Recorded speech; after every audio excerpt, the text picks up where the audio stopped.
बिस्मिल्लाहिर्रहमानिर्रहीम। अस्सलाम वालेकुम। मैं डॉक्टर शहजाद इस दुआ के साथ कि फिट रहें आप। आज की वीडियो में मैं आपको स्ट्रेप थ्रोट और सुअर थ्रोट के मतलब बताऊंगा। यानी कि आपको गले की इन्फेक्शन है तो आपको कैसे पता चलेगा कि आपको स्ट्रेप थ्रोट यानी बैक्टीरियल गले की इन्फेक्शन है या सुअर थ्रोट वायरल गले की इन्फेक्शन है। तो इससे पहले एक छोटी सी रिक्वेस्ट है कि चैनल को जल्दी से सब्सक्राइब कर लें और बेल का बटन दबा लें ताकि आने वाली वीडियो का नोटिफिकेशन आप तक पहुँचता रहे।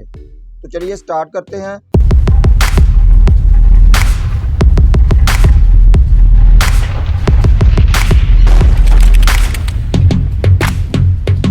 स्ट्रेप थ्रोट बैक्टीरियल गले की इन्फेक्शन को कहते हैं। ये एक जरासीम स्ट्रेप्टोकोकस की वजह से होता है। ये गले में इन्फेक्शन कर देता है जिसकी वजह से गले में दर्द रहता है और सोज हो जाती है। और उसकी एक वजह के ये इससे बुखार 101, 102 और 104 तक चला जाता है।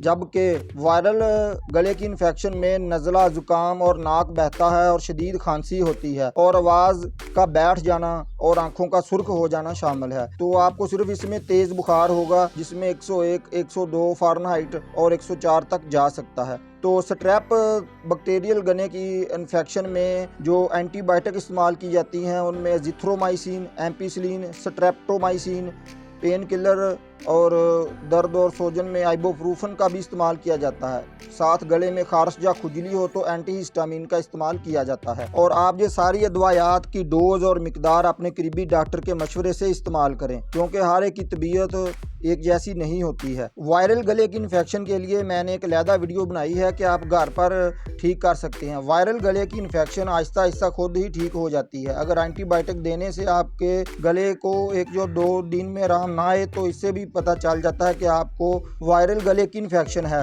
अगर वायरल इन्फेक्शन में आपको नज़ला, ज़ुकाम या नाक बहता हो तो आपको एक गिलास नीम गर्म दूध का लेना चाहिए और उसमें एक हल्दी का चम्मच डालकर उसे अच्छी तरह हिलाकर पी लेना चाहिए। और अगर आप हल्दी का एक चम्मच वैसे ही मुंह में रख लेंगे तो आपके लुआब से वो नीचे गले में चला जाएगा और आपको नज़ला, ज़ुकाम और नाक बहने से बहुत जल्द आराम आ जाएगा। शदीद खांसी की सूरत में आप अनार का पानी गर्म करके पी सकते हैं और अमरूद को गर्म करके भी खा सकते हैं। इससे शदीद खांसी में बहुत जल्द फाका हो जाएगा। आवाज़ का बैठ जाना, इसलिए आप ड्राई एयर से परहेज़ करें और आप तुर्श अशिया से परहेज़ करें। फ्राई अशिया और स्पाइसी अशिया का इस्तेमाल बंद कर दें। आज की वीडियो में मैंने आपको स्ट्रेप थ्रोट इन्फेक्शन और सुअर थ्रोट इन्फेक्शन की डिफरेंस के मुतालिक बता दिया है। आप जल्दी से मेरे चैनल को सब्सक्राइब कर लें और बेल का बटन दबा लें ताकि आने वाली वीडियो का नोटिफिकेशन आप तक पहुँचता रहे। तो मिलते हैं किसी और वीडियो में। अल्लाह आपको हिफ्ज़-ओ-मान में रखे। अस्सलाम वालेकुम।